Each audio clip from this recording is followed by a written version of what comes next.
The last thing I saw was his silhouette standing in the sunlight, just before the rocks came crashing down. "These should keep you warm," he said, his voice low and almost loving, as if he were tucking me in for the night instead of sealing my tomb. And then darkness. Not just absence of light, but a suffocating, crushing black that reached inside me and curled around my bones. The silence came next. Heavy. Total. And then the cold. A deeper kind of cold that came not from the stone walls around me, but from the realization Charles had left me to die. 15 years. That's how long we were married. 15 years of shared coffee cups, road trips, anniversaries that slowly turned into obligations. We were partners once, or maybe I only thought we were. I was always the scientist, the one with dirt under her nails and minerals in her dreams. Charles, he was the smooth talker, marketing, pitches, investors, the face of charm, the voice that knew exactly what to say, until it didn't anymore, until it went quiet. I should have noticed it sooner. The way he started looking at me like I was a burden instead of a partner. The way he'd go silent during dinner when I talked about research. Or the way he never once asked me why my latest discovery meant so much, not just to me, but to the entire field. I found tantalum and niobium veins deep in the Sierra Nevada mountains. Strategic, rare metals, buried under centuries of forgotten earth. Worth millions, maybe more. I didn't think it would matter to him. I thought he'd be proud. When I first showed him the map, he smiled, said we should go check it out together. Just the two of us like old times. I remember laughing, thinking maybe we were finding our rhythm again. He packed the bags. I brought the charts. The drive up into the mountains was quiet but not unpleasant. We wound through forests turning amber with early fall. I pointed out rock formations. He nodded politely. We reached the trailhead by noon. The site was remote, about 200 meters uphill on foot. I'd marked the entrance of the cave 5 years ago during a previous survey, but never had time to go deeper. That day, I felt something electric in my chest, the thrill of discovery and maybe something like trust. Charles carried 2 backpacks, mine lightweight and his heavier than necessary. I didn't think to ask why. The hike took about an hour. I led the way, stopping occasionally to check the topography. Charles stayed a few steps behind. When we reached the plateau, I pointed toward the darkened mouth of the cave. "There," I said, breathless. "That's where it starts. Locals call it Widow's Hollow. Don't worry, the name's just folklore." He didn't laugh. Inside, the air was cool and metallic, like old coins and damp earth. We turned on our headlamps. My pulse quickened as I moved deeper into the cavern, tracing my fingers along the wall. There it was, a glittering black seam across the stone. Tantalum, rich, untouched. My throat tightened. "I was right," I whispered. "This is it." I crouched, carefully collecting samples, labeling them one by one. Behind me, I heard Charles step back, then further back, the crunch of his boots. I didn't turn. I should have, but I was too caught in the moment, until he called out. "Nat," he said softly, "come here. I want to show you something." Something in his tone stopped me. I turned slowly, tucking the samples into their case. "What is it?" He smiled, not the kind that warms you, but the kind that chills your spine. "Just come here." I stepped closer. The light from his headlamp flickered over the jagged walls behind him. He reached for me, pulled me close. "I love you," he whispered into my ear, hands tightening around my waist. "You know that, right?" My breath caught. "Charles, what are you doing?" He pulled away just enough to look at me, eyes darker than I'd ever seen. "I'm sorry." Then came the push. Swift, calculated. My back hit the cavern wall hard, and before I could scream, he turned and sprinted toward the exit. I scrambled up, shouting his name, tripping over rock and dust. That's when I heard it, the first crack of falling stone, then another, then the deafening roar as the entrance collapsed in a storm of granite and gravel. I ran until my hands hit stone, solid, immovable. I pounded my fists, screamed until my throat tore. Charles, what the hell are you doing? Open this damn cave. Silence, and then his voice. Muffled, calm, almost kind. You always loved your rocks more than me, Natalie. Now you can stay with them forever. He was gone. I pressed my forehead to the stone, breath coming in shallow bursts. This couldn't be real. He didn't just know. No, he couldn't. Not Charles. Not after everything. But even as I told myself that I knew the truth, he'd calculated every move. From the second we left Elkmont, this was his plan. I collapsed onto the floor, flashlight beam flickering across the cave's wet, glittering walls. Somewhere deeper in the tunnel, water dripped steadily, counting time in cruel rhythm. 15 years of marriage ended in one act of cold, deliberate betrayal. I was buried alive, and no one knew I was here. Or so I thought. I don't know how long I lay there, minutes? Hours? Time doesn't behave the same way when you're trapped underground. Every sound feels amplified. Every silence feels infinite. I forced myself to breathe, to stay calm, but my mind wouldn't stop racing. I thought of everything. My team back at the Institute, the grant committee waiting on updates, my sister who hadn't heard from me in weeks, and Charles. Always Charles. My hands trembled as I fumbled with my flashlight, adjusting the beam. I had maybe half a bottle of water left and a couple of protein bars in my pack. I wasn't supposed to be gone long. Just a field scan. An update. Not this. The beam caught on something ahead. Not rock. Not crystal. Movement. I froze. There, maybe 20 feet away, a figure stepped slowly into the light, tall, broad-shouldered, with a thick beard and sharp, alert eyes that caught mine like steel. For a moment, I couldn't move. My heart pounded, so loudly I thought the cave itself would echo it back. Who are you? My voice cracked from screaming. He didn't flinch, just raised his hands, palms open. Easy, he said quietly. I'm not here to hurt you. He stepped into full view, revealing an old lantern in his left hand and a hunting knife strapped to his belt. His clothes were worn but functional. A canvas jacket, faded jeans, and heavy boots caked in mud. Not someone you expected to see in a sealed cave, or anywhere really. My name's Elias, he said, and I think you and I have a problem in common. I backed up against the wall, still gripping my flashlight like a weapon. How the hell did you get in here? There's another way in, he said, and out, but it's not easy. You live here? I asked, still barely processing. More or less. He gave a slight nod. It's been 3 years since I left the mountains. This place, it's quiet, safer in its own way. I stared at him, trying to read his expression. There was nothing threatening in his tone, but something about his calm unsettled me. You hurt everything? He hesitated, then nodded once. Most of it. Enough to know your husband's not coming back. I clenched my fists. He tried to kill me. Elias looked down, his jaw tightening. People do awful things when they're desperate, but that was calculated. He stepped closer and knelt beside the pile of collapsed rock. He didn't just trap you in here. He blocked the only breathable air tunnel. We need to move soon. My breath hitched. Move where? There's a system of chambers deeper in. I've mapped them out over the years. One of them connects to an underground river. That river flows to the base of the range, but the way is tight, wet, and dangerous. We'll need gear, food, light, but it's our best shot. I blinked. Why would you help me?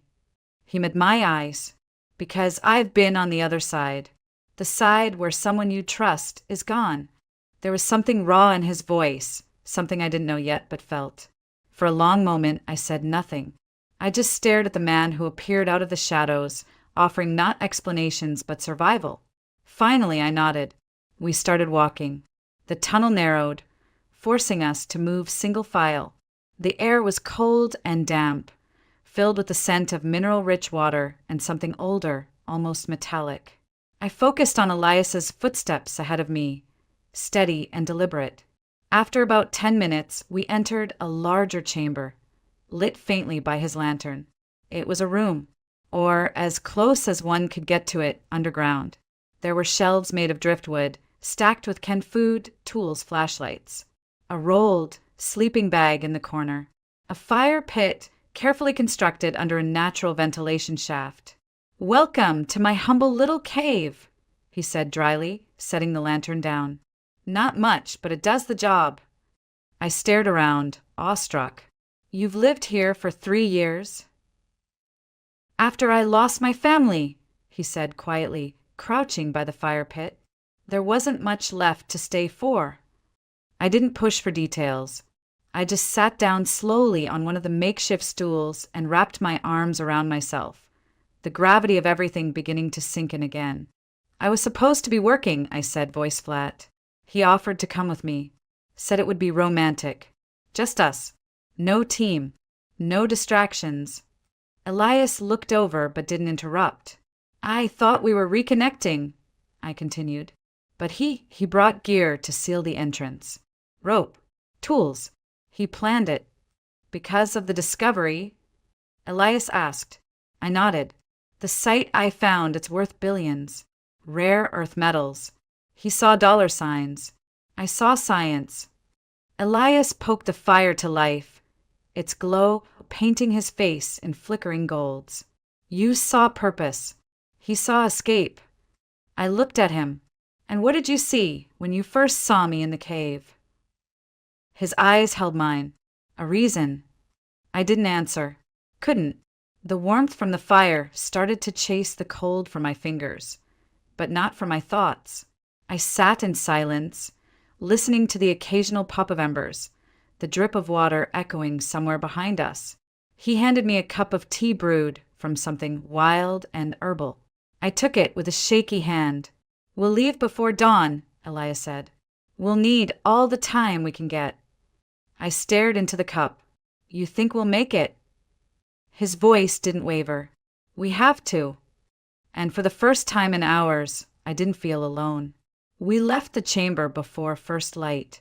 Elias had packed everything with quiet efficiency: canned food, water filters, spare batteries, rope, and a roll of waterproof tarp.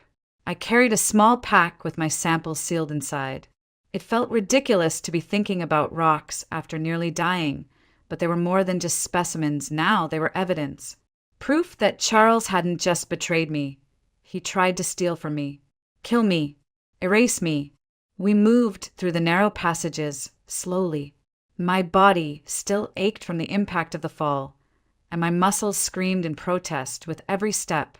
The flashlight beam bounced off the walls, illuminating mineral veins that shimmered like ghost trails in the dark. "There's a crawl space up ahead," Elias warned. "About 15 feet. It gets tight and you'll need to stay calm. If you panic, stop moving and call out." I swallowed hard. Claustrophobia had never been my issue until now. He went first, slithering into the gap with the ease of someone who had done this 100 times. I dropped my belly and followed, my breath ragged, the sound of my own heartbeat pounding in my ears. "Talk to me," I whispered hoarsely. "What do you want to know?" came his voice, steady and low, just a few feet ahead. "Anything. Tell me why you came here. Why this place?" Silence for a moment, then, "My wife's name was Leah," he said, "and our daughter, Sophie.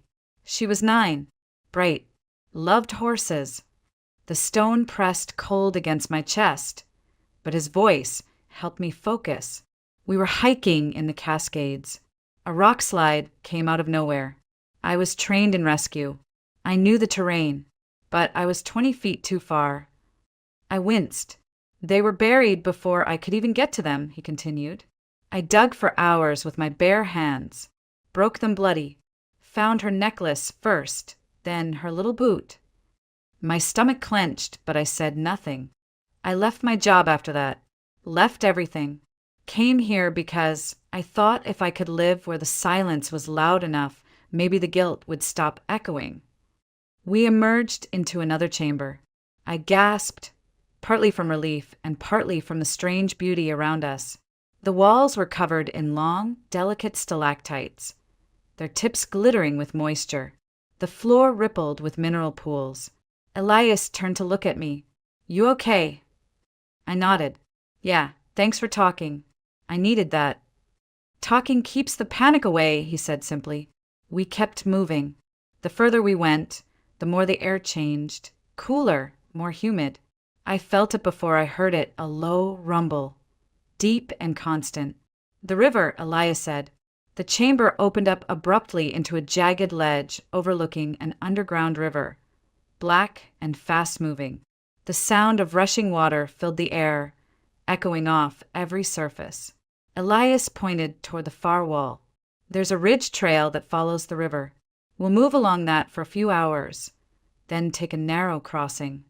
I peered down at the water. It looked like oil, thick and wild. "Has anyone ever made it out that way?" "Just me," he said. "And now, hopefully, you." We descended carefully, placing each step with deliberate caution. The ledge was narrow, sometimes barely wide enough for one boot.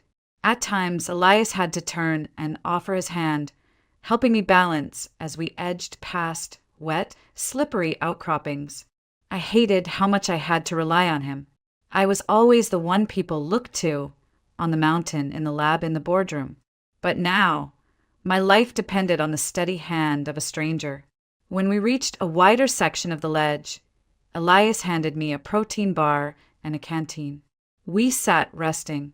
"You think he's told anyone yet?" I asked. "Charles." He was silent for a beat. Then, "He's probably already made his move. Told people it was an accident, that he tried to save you." I looked out at the water. "Do you think anyone would believe that?" "They'll believe what's convenient," Elias said, "unless you give them a reason not to." I clenched my jaw. "I will." He watched me quietly. "You still have the samples?" I patted my pack. "Waterproofed and intact." "Good. You'll need them." The thought of facing Charles again made my skin crawl. Seeing his smug, calculating face, knowing he was out there, spinning the narrative while I bled in the dirt. But there was no turning back. I had survived. That meant something. Elias stood and extended his hand. "We've still got a long way to go." The trail narrowed again, forcing us to walk single file. The river roared beside us. At one point, the path disappeared entirely, and we were forced to wade thigh-deep through the icy current along the wall. "Keep close to the rock," Elias instructed. "Use the handholds. Step sideways, not forward." We moved inch by inch, the cold slicing through my clothes. Every muscle in my legs burned. My fingers went numb gripping the rock. By the time we pulled ourselves onto dry stone again, I was shaking uncontrollably. Elias handed me a dry towel from his pack and set up a small heating packet under a thin mylar blanket. "We'll rest here," he said. 10 minutes. I huddled in silence, teeth chattering, mind racing. And then softly I said, "Thank you." He didn't respond right away, just sat beside me, close enough for warmth, far enough for space. "You're stronger than you think," he said at last. I turned to look at him. "So are you." He smiled just barely, but it was the first time I'd seen one reach his eyes. Somewhere ahead was the end of the tunnel. Maybe light, maybe wind, maybe birdsong. But for now, there was only this. Two strangers in the dark, walking toward something neither of us could name, yet. By the time we reached the crossing point, the sky above us had long since ceased to exist. All that remained was the river, the rock, and the echo of each other's breath. Elias stopped at a narrowing where the water pressed hard against both walls, forming a tunnel just wide enough to crawl through. "We'll have to go under," he said quietly. I stared at the current, black and churning like something alive. "How far?" 5, maybe 6 meters. It's a tight swim, but I've done it before. "I'll go first, make sure it's clear." I hesitated. "And if it's not?" His eyes locked on mine. "It is. I know the signs. The airflow, the The way sound carries. There's light and oxygen on the other side. I can feel it. I wasn't sure I believed him, but I believed in him. He packed our bags into waterproof sacks, wrapped them twice, and tied them tight. Then he placed a hand on my shoulder. Keep your arms close. Don't fight the current. Let it carry you until you feel the slope. Swim upward and I'll be waiting. And then he was gone, slipping under with a practiced dive, vanishing into the roar. I was alone. 1 minute passed. Then 2. I counted every heartbeat, every echo. The walls seemed to press in. I clenched my fists to stop them from trembling. Still no sign of him. What if something went wrong? What if he misjudged? What if a splash broke the stillness? Elias surfaced on the far side, soaking wet, but smiling. He raised a hand and shouted over the noise, "Clear! You're up!" I breathed in deeply once, twice, and jumped. The cold hit like a punch. My chest seized.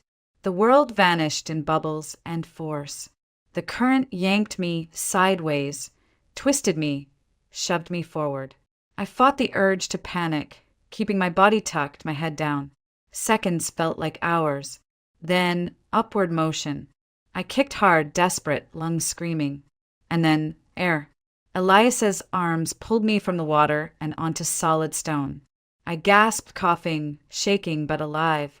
"You did it," he said, wrapping a dry blanket around my shoulders. I laughed, though it came out like a sob. "I actually thought I died." "Not today," he said, and something in the way he said it made me feel steady again. We rested in a dry cavern for a while, sharing the last of our protein bars. The air smelled different here, less stale, more open. Above us, I thought I heard birds. I looked at Elias. "What do you think Charles is doing right now?" He paused, crafting the perfect lie. I nodded slowly. He always was good with words. Always knew how to spin something to his advantage. "He probably told him you slipped," Elias said, "that he did everything he could." "I bet he's already back in Elkmont, giving interviews with a hero's smile." Then we give them the real story. We resumed our journey, climbing upward through narrow shafts and damp corridors that smelled of pine sap and minerals. As we moved, I imagined what it would be like to walk into town again, to see his face when I appeared, not as a ghost, but as a reckoning. A few hours later, we reached the final tunnel. Light streamed in through a thick curtain of vines, filtered and golden. Elias pushed aside the growth, letting me step into the open first. The sun hit my skin like something holy. I squinted, eyes adjusting. The forest around us was alive. Pine needles underfoot, wind through leaves, the sound of real open space. I turned slowly in a full circle, inhaling the scent of cedar and cold mountain air. Tears welled up in my eyes before I even realized it. Elias joined me, blinking into the sun. "Welcome back," he said softly. We started down the slope. From this vantage point, I could see the ribbon of a highway and the faint outline of Elkmont nestled in the valley. Smoke rose from chimneys. It looked small, distant, ordinary. 3 hours later, dusty and sore, we stepped into the outskirts of town. I felt like a stranger walking into someone else's dream. People stared. We must have looked like ghosts, clothes torn, covered in dust, eyes too wide. We found the local diner first. I don't know why, maybe because I needed something real. The scent of frying eggs and cheap coffee was enough to ground me. But what stopped me cold was the flicker of a TV on the far wall. There he was, Charles. On the screen, he stood in front of a cabin I recognized. Our cabin, dressed in black, speaking into a microphone, eyes solemn. "It was an accident," he said. "We were exploring a new section when the cave-in happened. I tried to save her. I did everything I could. I stared, heart hammering. The waitress noticed me frozen in place and frowned. 'Ma'am, are you all right?' Elias stepped forward. 'Is there a sheriff in town?' She pointed. 'Station's 2 blocks over. End of Main Street.' We didn't wait. By the time we reached the station, I was trembling. The officer on duty blinked at us as we entered, unsure of what to make of our arrival. "I'm Natalie Vega," I said, "and I need to report an attempted murder." That sentence shifted everything. They took us into a side room. Another officer was called. Statements were made. I showed them the samples. Elias gave his account, the timeline, the exact words Charles said before sealing me inside. The sheriff, a stocky man with tired eyes, looked at both of us and said, "This isn't local anymore. We'll contact the county." I nodded. "Do it fast. He's moving on the discovery. He's probably already filed a death certificate." As if to confirm it, the sheriff typed something into his computer, then swore. He did. 2 days ago. Already petitioned for spousal inheritance of intellectual property. I closed my eyes for a second. Then I need to prove I'm alive, and that it was my discovery, not his. "You've got more than enough," Elias said beside me. I opened my eyes and looked at him. For the first time in 4 days, I believed he might be right. The next morning, I woke up in a borrowed flannel shirt and jeans that didn't fit. The motel room smelled like old cedar and bleach, but after 3 nights in a cave, it may as well have been the Ritz. Elias had taken the room next door. He knocked once just after sunrise. "They've set it up," he said. "Where?" "Back at the site. County detectives will be there. Investors, too. He thinks he's about to close the deal." I nodded. "Then let's ruin the ending." It took 2 hours to drive back into the mountains. The authorities had arranged everything. Officers in plain clothes, hidden cameras, marked vehicles just out of sight. I rode in silence in the back seat of an unmarked cruiser, staring out the window at the winding roads and the trees that had almost become my grave markers. Charles had no idea. From behind a thicket of trees, I saw his Jeep parked near the site. Another black SUV sat nearby, probably the investors. I could hear his voice before I saw his face, laughing, charming, hands waving in that familiar Pitchman rhythm. God, he was good. Detective Morgan leaned back in his seat beside me. "We'll let him talk first. Once we hear enough, we move. When we give the signal, you come forward." I nodded once. I wasn't shaking.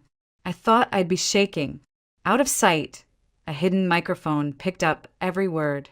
"It was hard," Charles was saying. "She was brilliant, passionate, but the cave-in was brutal. I barely made it out alive. I tried everything to get her out, but the rocks were unstable." He paused, his voice breaking a little. "She died doing what she loved. And now, I just want to honor her legacy." The investor's voice came through the feed. "We're very sorry for your loss. The preliminary report shows a promising mineral yield. Once the inheritance clears, we're close," Charles replied, "just waiting on the final paperwork." The detective leaned forward, whispered something into the radio. "Time," he said. I opened the car door and stepped out onto the gravel. The sound of my boots startled the birds first, then the men. Charles turned mid-sentence. His face went white, like actually white, not pale, ghost white. Eyes wide, mouth half open, breath caught in his chest. "Hello, Charles," I said evenly. He took a step back. "Natalie, surprised to see me?" I walked toward him slowly, aware of the complete silence around us. The officers behind me fanned out quietly. "I imagine you already started planning my funeral." I caught the TV interview. Very moving. I don't understand," he stammered. There was a cave-in. You caused it," I cut in. "You brought rope tools. You blocked the only exit and told me, and I quote, 'These rocks should keep you warm forever.'" He blanched. "We have a witness," Detective Morgan said, stepping forward. "We have physical evidence. We have recordings. Charles Vega, you are under arrest for the attempted murder of your wife, Natalie Vega." One of the investors swore under his breath. Charles didn't resist. He just stood there as they cuffed him, staring at me like I'd crawled out of his nightmare. Maybe I had.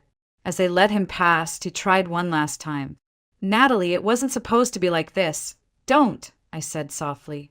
You buried me, and you thought no one would ever find the truth. But the truth was already in the walls. You just didn't know it had a voice. The officers led him away. I stood still. I thought I'd feel victorious, vindicated, but all I felt was tired. I walked back to the SUV. The investors didn't follow. One of them tried to speak to me, something about reevaluating contracts, about possible collaboration. I held up a hand and kept walking. Later, as the site was being secured and the press began arriving, I found Elias by the tree line. He was leaning against a tree, arms crossed, watching me. You all right? He asked. I nodded. It's done. Not quite, he said gently. But the worst part is, I looked back once more at the cavern entrance, the same place where Charles had tried to end me. And now it was just a pile of rock. Just geology. Just matter. He hadn't won. He hadn't even understood what he was trying to steal. Do you ever wonder, I asked Elias, if some places choose to protect us even when people don't? He tilted his head. I don't think it's the place. I think it's the people who find you in it. I looked at him, and for the first time since the cave, I let myself really feel what had happened. I had lived. I had been saved. And maybe I had been seen. The air was crisp that morning, tinged with frost and promise. I stood at the edge of Widow's Hollow, watching the first rays of sun spill into the canyon. The pile of stones that had once trapped me now lay silent, as harmless as any fallen rock. Behind me, Elias unpacked our gear, folding tarps and stowing bottled water. The forest around us stirred, birds calling, needles rustling in a gentle breeze. It felt alive. I took a deep breath, tasting pine and possibility. For so long, this place had been my prison, then my passage to survival. Now it felt like a threshold, a line between who I was and who I could become. I turned to Elias. His beard caught the light. His eyes were clear and steady. Thank you, I said softly, for everything. He shrugged, almost sheepish. You did the hard part. No, I insisted. You came when no one else knew I was here. You guided me when I thought I'd never see light again. You trusted me. He met my gaze. I did, because I believed you deserved to live. My heart thumped, living more than mere breathing. I remembered sinking into that icy stream, believing the darkness would be my end. But something inside me refused to give up, and he honored that refusal. We should head back, I said. I have to reclaim my life. He nodded. Whatever you need. We walked side by side down the trail, each step lighter than the last. At the parking area, my rental SUV waited, dust-coated but ready. I opened the back door and loaded our packs, then turned to him. Will you come? I asked. To Elkmont? To the Institute? Aye, he paused, eyes drifting to the winding road. I never thought I'd leave these mountains. I swallowed. I know, but maybe it's time. He looked back at me, a slow smile forming. For you, I'd try. Tears pricked my eyes. I touched his arm, surprised by the warmth of human contact after days in the cold underground. Thank you, I whispered. We drove in companionable silence, the car a bubble against the world. When we reached town, the streets were calm, locals going about their morning routines, unaware of the drama that had just unfolded up the mountain. I pulled into a small lot beside the Geology Institute. The building looked the same, but I felt different. Inside, Director Ramirez greeted me like a miracle survivor. He clasped my hand and congratulated me on the evidence submitted. In the back office, I signed papers restoring my name to the discovery. The weight of false death certificates, forged inheritance claims, they all vanished under the crisp seal of truth and justice. Later, Elias and I walked through the halls lined with rock samples and mineral maps. I showed him the lab where I first analyzed my tantalum veins, the conference room where I would now present my findings. He listened, genuine interest lighting his features. This is your world, he said. I'm honored to see it. I laughed, light-free. And you? Where do you belong now?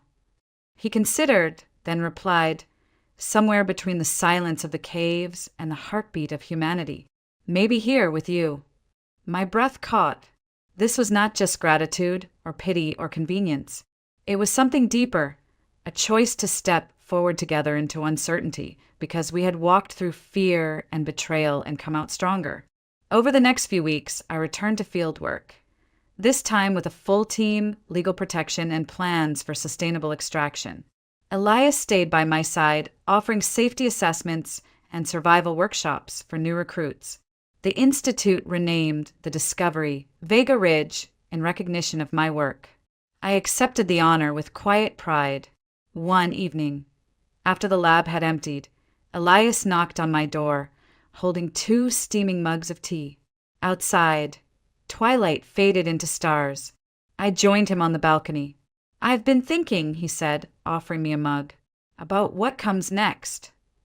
I sipped, savoring the warmth, and he met my eyes. I want to stay, to build something with you. I don't know the first thing about academia, but I know. I know about loyalty and courage and finding light in the darkest places. A breeze stirred, lifting strands of my hair. I felt my heart open, as if the mountain itself had cracked me free. I'd like that, I said truthfully. He smiled, relief and hope mingling in his expression. Then, let's start here. We clinked mugs, and the sound echoed softly under the night sky. I thought of Widow's Hollow, once my grave, now a symbol of resilience, and of the man who rescued me, who chose to believe in me before anyone else did. The world beyond these mountains was vast and unpredictable, but for the first time I wasn't afraid. I had my discovery back, my voice restored, and beside me was someone whose unwavering faith had saved my life. As the stars wheeled overhead, I whispered a promise to honor this second chance, to live fully, to never let darkness bury my truth again. And I knew this was only the beginning. I guess we really did raise a naive daughter, my father said as he leaned back in his leather chair, the same one he'd lectured me from for most of my childhood. Your money's gone, Sienna, but look on the bright side. It's now securing Evan's future. I didn't scream. I didn't cry. I just laughed. Not because it was funny, because they thought they had one. You think you took everything, I said quietly, but you don't know what I've done. He looked at me then, eyebrows raised, not in fear but confusion. He had no idea. That's when I realized this wasn't the end of my story. It was just the pivot, the part where the victim turns into the narrator. So let me take you back. Let me show you how we got here. I'm Sienna Brooks, I'm 29, and until last month, I was finally about to put a down payment on a house I'd been saving for over a decade. $390,000. 10 years. Gone in one transfer. Gone to the man who once told me women shouldn't worry about money. It makes them unlikable. I grew up in Charlotte, North Carolina, in a 2-story colonial house with navy shutters and white pillars. Picture perfect on the outside. But inside, everything was about control.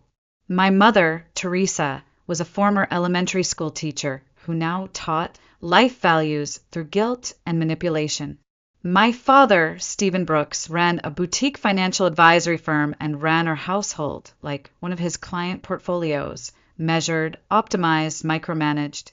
And then there was Evan, my younger brother, for years younger, but 20 steps ahead in their eyes. He was the golden boy. He could crash a car and get a better one the next day. I once lost my house key and was grounded for 2 weeks. That contrast pushed me to make one vow. I would build something that was entirely mine. No parental cosigns, no emotional strings, just my own hands, working toward my own future. And I did. From 16 to 29, I worked multiple jobs, took night classes, learned to code, ate ramen far longer than most adults should. I tracked every dollar, every cent. I lived like I was already broke, so that one day I could be free, I thought I had finally made it. I was weeks away from placing an offer on a house. A real house, with a garden and an office and a kitchen I could actually cook in. Jessica, my partner of 3 years, was already planning where the bookshelves would go. But then something strange happened. A slip, a mistake. At Sunday dinner, my father made a comment about the original oak cabinetry in the kitchen of the house I'd been looking at. The house I hadn't told them about. The comment caught me off guard. We were sitting at the dinner table. Same dark mahogany. Same chairs I wasn't allowed to lean back in as a child. My mother had just served her signature rosemary chicken when my father casually mentioned how beautiful the oak cabinetry looked in the listing photos of the Montrose Avenue house. I froze. I hadn't shared any photos. Not with them. Not online. Not even through email. Only Jessica, and I had visited it. Only Jessica had my plans. So how? I brushed it off with a nervous laugh. Did Jessica show you the listing? I asked, trying to sound casual. My father didn't miss a beat. Must have been in one of your calls. You know how your mother always has a good memory. But her eyes didn't meet mine. She was too busy cutting into her chicken. I felt it then, an itch under my skin. Something wasn't right. But that itch wasn't new. It had been there for as long as I could remember. When you grow up in a house like mine, you learn to silence instincts. To obey first, think later. I wasn't raised. I was managed. My bedtime wasn't 9 p.m. It was 8:43 for optimal sleep.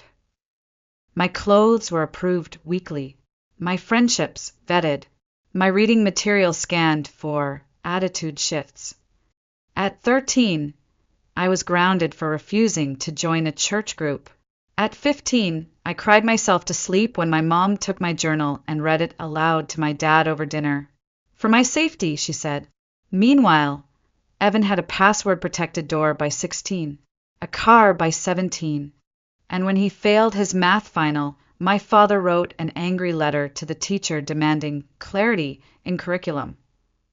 Me, I once brought home a B+ in chemistry and lost phone privileges for a month.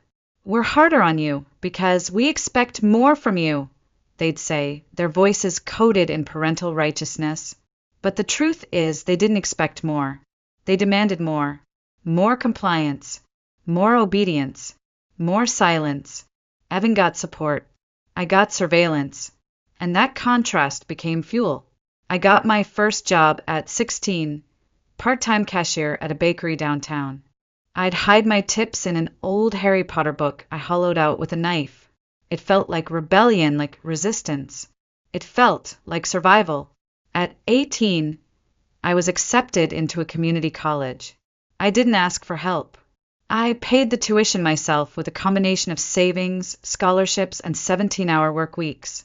When I moved out at 19, just 30 minutes away, but a world apart, they called it betrayal. You'll be back within 6 months, my father warned. You think you know better, but you don't. But I didn't come back. I worked. I climbed. I built. And for a long time I kept them at arm's length until now. I didn't return home in 6 months, or a year, or ever. Instead, I moved into a shared apartment above a bakery that smelled like burnt sugar and espresso every morning. The mattress was thin, the heater unreliable, and the walls paper thin, but it was mine. Every piece of furniture had a story. A couch found on Craigslist for $50, a second-hand desk with one drawer that stuck, a coffee mug from the shop I used to work at that read, "Grind now, rest later." And I took that advice literally. By 20, I was juggling 2 jobs, customer service during the day, IT help desk at night. I enrolled in coding boot camps, took online courses, built a portfolio by working for small local businesses on weekends. I said no to every vacation, every impulse buy, every you deserve a treat coffee. For what? For freedom, for the future, for the house I could walk into and say, this is mine and no one could take it from me. At 22, I landed my first salary job at a small cybersecurity firm, entry-level but steady. I kept my expenses low, lived with roommates, drove a 2004 Toyota Corolla that rattled at red lights. I cooked pasta in bulk and froze portions. I bought clothes secondhand, and every single paycheck, I transferred 30% directly into a high-yield savings account. No exceptions. I tracked everything. My spreadsheets had color-coded tabs. One for income, one for expenses, one for goals. I knew exactly how many months it would take to reach $400,000, the number I'd set for a down payment plus emergency reserves. I didn't need luxury. I needed peace, and I was building it, brick by digital brick. It was around this time that I met Jessica. We bumped into each other at a tech conference in Raleigh, both reaching for the same USB-C adapter at a vendor booth. We started talking, then coffee, then dinner, then everything. She was bright, fierce, funny in that dry, surgical way that made silence feel like intimacy, not awkwardness. And more importantly, she never once asked what I made or how I spent it. She only asked, "What do you want to build?" A year later, we moved in together. My rent dropped. My expenses fell. My timeline accelerated. She encouraged me to start looking for homes, even though I hadn't quite reached the full $400,000. "The market's changing," she said, practical as always. "Interest rates are decent. You're close enough. Let's just start looking." So we did. Weekends turned into open houses. Google Docs filled with notes and wish lists. A small yard. 3 bedrooms. One room that could become my office. A kitchen big enough for her to teach me how not to burn garlic. Then, finally, we found it. A charming, craftsman-style home in a quiet neighborhood 20 minutes outside Charlotte. Original woodwork. Sunlight in every room. And yes, oak cabinetry. I felt it when I stepped inside. Like my life had a spine now. Like I could stop holding my breath. But I wasn't ready for what came next. I didn't tell them about the house. Not because I was hiding anything, but because I knew what they'd say. "It's too soon. You're not ready. You'll regret tying up your money in real estate." My parents believed adulthood was a performance. You earn the title only if you followed their script. So I kept my silence.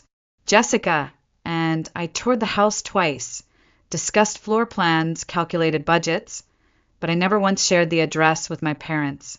I hadn't even saved the listing on any cloud platform. Everything stayed local, private, or so I thought. That's why my father's comment about the oak cabinetry had chilled me. It wasn't a guess. It was a slip. One he tried to cover with vague shrugs and, "You must have mentioned it." But I hadn't. I knew I hadn't. Jessica hadn't either. She was as cautious around my family as I was. I let it go in the moment, but it stuck with me, like a thorn under skin. 3 days later, I received a strange alert from my banking app. New device logged in at 2:15 p.m. My stomach dropped. I hadn't accessed the account that day. I was in a meeting. I checked my balance. Everything looked normal. No missing funds. No suspicious activity. Just that notification. I changed my password anyway. Tightened two-factor authentication. Told myself I was being paranoid. But then it happened again. This time an email. Successful login from unrecognized device. Not once. Twice. I called the bank. A representative named Brandon confirmed logins from multiple IP addresses. Some mobile, some desktop. "None are tied to your registered devices," he said. "Would you like us to place a temporary freeze?" I hesitated. My balance hadn't changed. My accounts looked intact. Still, something felt off. I said yes. That night, I ran a deep malware scan on my phone and laptop. My phone was clean. My laptop wasn't. The scan flagged an unfamiliar process running quietly in the background. A file name I didn't recognize. No icon. No standard installation path. It was stealthy, almost elegant. I called a friend, an ex-colleague who now worked in digital forensics. "It's spyware," she said. "High level. It records keystrokes. take screenshots, can even trigger your webcam and mic remotely. She paused. You need to ask yourself, who had access to your computer in the last few months? And that's when it hit me. For months ago, I'd visited my parents. My laptop had been slow. My father, Mr. Financial Systems Security, offered to clean it up. Just a few optimizations, he'd said. Took it into his home office. Returned it 3 hours later. Faster, smoother, no issues. I'd even thanked him. I stared at the screen, heart pounding. This wasn't an accident. This wasn't a virus. This was planted by my own father. And if he'd seen my keystrokes, he'd seen everything. My passwords, my banking activity, my pre-approval letters, the exact moment I transferred funds, even the name of the mortgage officer Jessica and I had been emailing with. He knew everything. I couldn't breathe. My fingers trembled as I reached for Jessica's tablet. My laptop now felt like a crime scene. I logged into my savings account using her device, bypassing the freeze with a phone verification code. My eyes scanned the screen, hunting for the reassuring number I'd memorized over 10 years of work. $390,000. But it wasn't there. The balance read $0 for a moment. I thought it was a glitch. I refreshed the page, checked the date, checked the URL. Then I clicked into my transaction history, and there it was, a single wire transfer, executed at 8:41 a.m. the day before. The entire account, every penny, sent to an external recipient whose name appeared in bold black font. Stephen Brooks. The room tilted. My heart thudded in my ears like war drums. I stood frozen, staring at the screen, unable to move or think. Then came the noise, a sound I didn't recognize as mine. Somewhere between a gasp, a sob, and a scream, Jessica rushed over, her eyes wide with alarm. Sienna, what is it?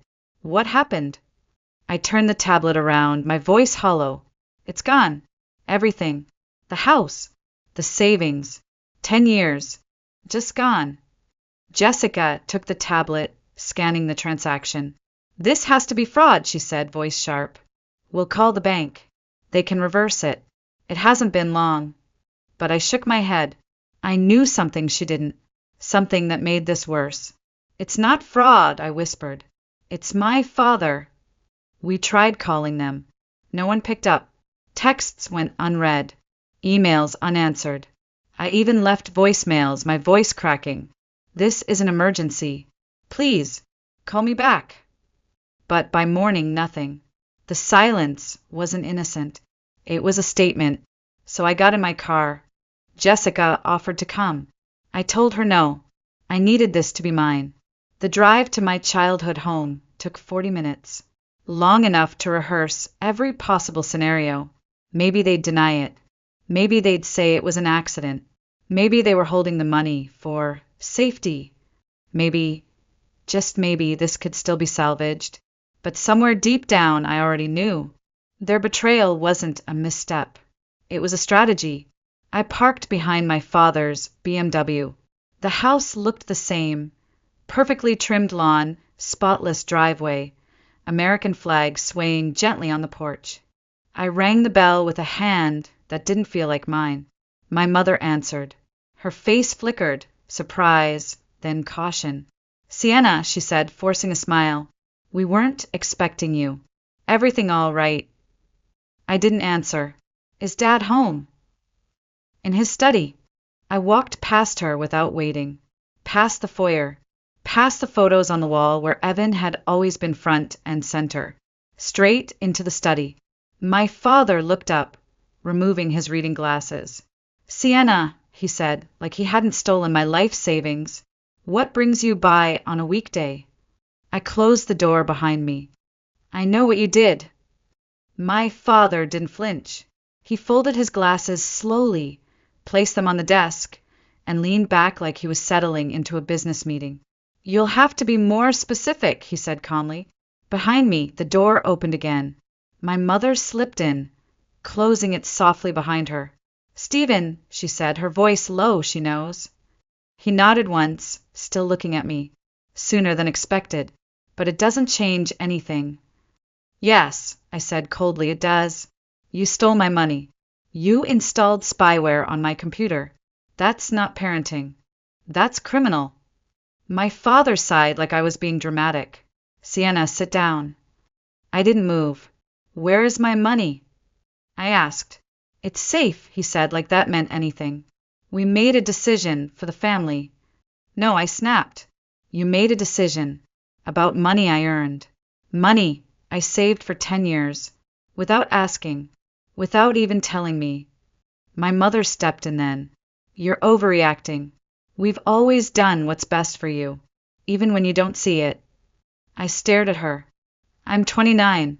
I don't need your protection. I needed that money to buy a home. And you took it like it belonged to you. You were about to make a terrible financial mistake, my father said, standing now, towering over me. Investing all your liquid assets into a house in this market? Reckless. Better than funding Evan's startup fantasy, I said, my voice rising despite myself. He froze. How? I cut him off. Don't insult my intelligence. It was wired into an account under your name. I saw it. I traced it. Just then the front door opened. Footsteps. Moments later, Evan appeared in the doorway, backpack slung over one shoulder. What's going on? He asked. You're not supposed to be home today. I turned to him. They stole my money, Evan. $390,000. Everything I saved. They gave it to you. His eyes went wide. What? That's not no. That can't be true. He looked at our parents, waiting for denial. None came. Emily's being selfish, as always, my father muttered. We made a choice that benefits all of us. My mother chimed in. You're going to do something great, Evan. This is for your future. Evan looked sick. I didn't ask for this. I don't want her money. They already gave you $50,000, I said quietly. Did you think that came from nowhere? He turned pale. My father exhaled sharply. You'll understand one day. Children don't always see the full picture. No, I said, suddenly calm. But courts do. My mother's mouth opened, then shut. My father's eyes narrowed. You wouldn't press charges against your own parents. Watch me, I said. Then I turned and walked out. The next morning, I filed a police report for theft, unauthorized computer access, and financial fraud.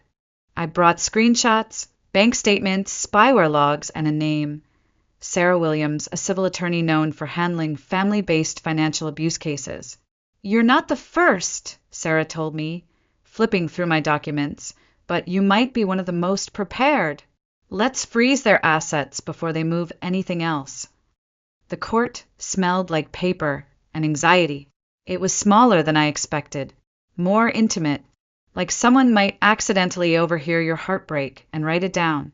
I sat beside Sarah at the plaintiff's table, my spine stiff, hands folded tightly in my lap.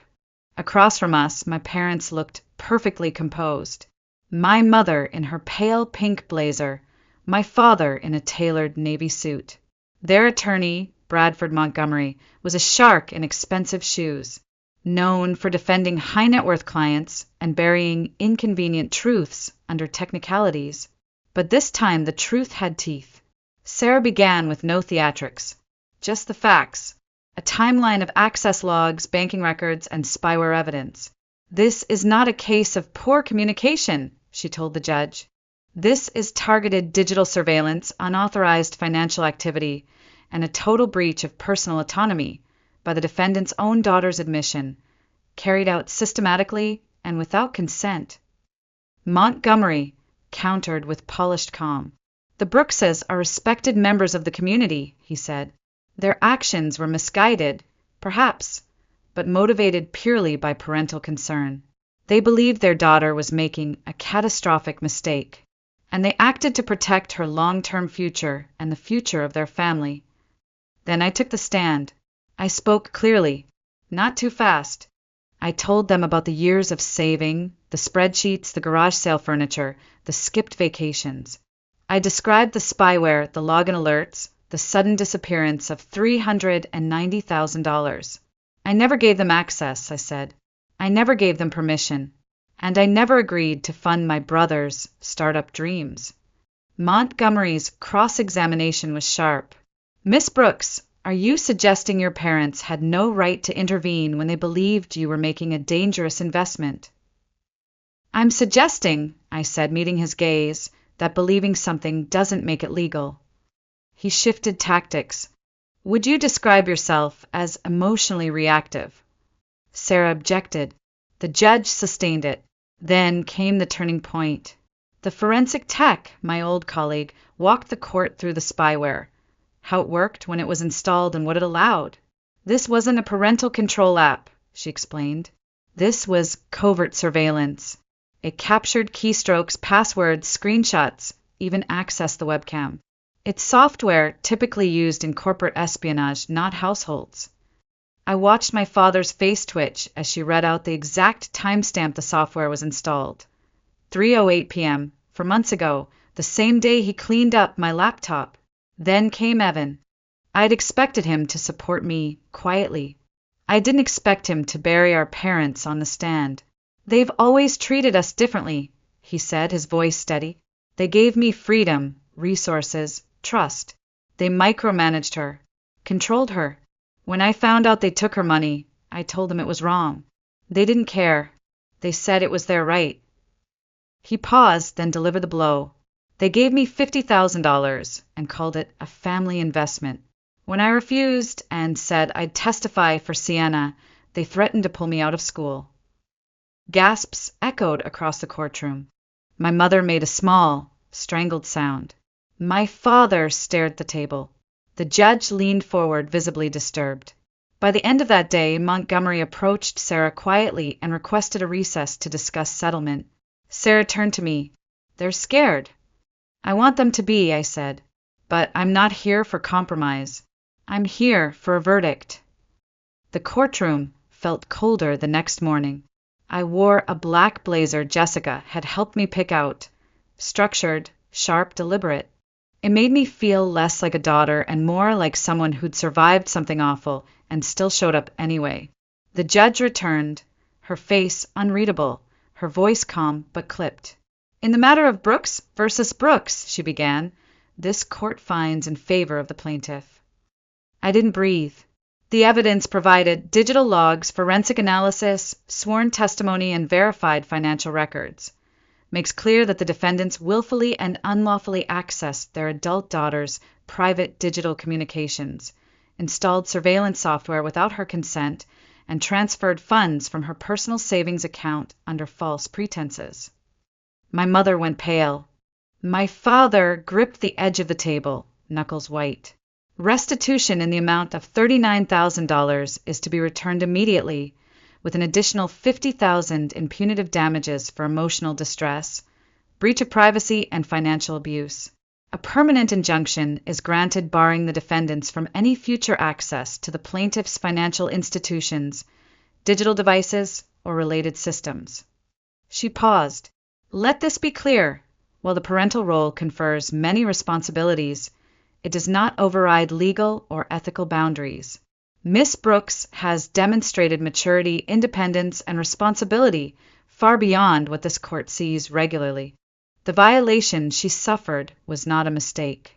It was a choice, a deeply calculated one. There was a beat of silence, and then it was over. My legs were shaking as I stood. Sarah leaned over and whispered, "That's the most direct ruling I've ever seen in a case like this." I nodded, because this wasn't just a financial theft. It was identity theft. They tried to erase the version of me that didn't need them. Within days, the payment came through. All $89,000, likely wired out of fear, not remorse. The DA's office chose not to pursue criminal charges, citing full financial restitution and lack of prior record. But the court record remained and the permanent injunction stood. They were legally cut off from my financial life. And emotionally, well, that was another process entirely. Jessica and I resumed our house hunt. The original home had been sold while the legal process dragged on, but we found something better for bedrooms, a wraparound porch, a small vegetable garden out back, a place with light and silence, a place untouched by spyware or secrets. We closed on it in late autumn. I signed the paperwork with a real pen, real paper, and real ownership. Then Jessica took my hand, squeezed it, and said, "Let's fill this place with new things. No ghosts." We spent our first night eating takeout on the floor, champagne in coffee mugs, laughing like two people who had been through a war and lived to tell it. Freedom wasn't abstract anymore. It was measurable. It was this house, these walls, her warmth, my peace, and no one could touch it again. They tried, of course. A week after the verdict, I received an email from my mother. The subject line read, "A fresh start." Inside was a photo of a crystal vase filled with white lilies, my childhood favorite, and a message. "We hope you'll see that everything worked out in the end. Families make mistakes, but love should win."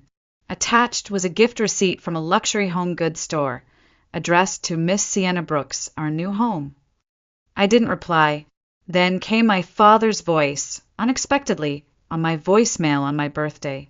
"I've got an investment opportunity for that settlement money. Something low risk, high yield. Thought you'd want to hear it from someone who still cares." I laughed, not out of amusement, but out of disbelief. They hadn't changed. They hadn't learned. In their minds, the court ruling wasn't a reckoning. It was a rough patch, a misunderstanding, something to be polished over with a housewarming gift or financial advice I never asked for. So I did what I'd promised myself I would.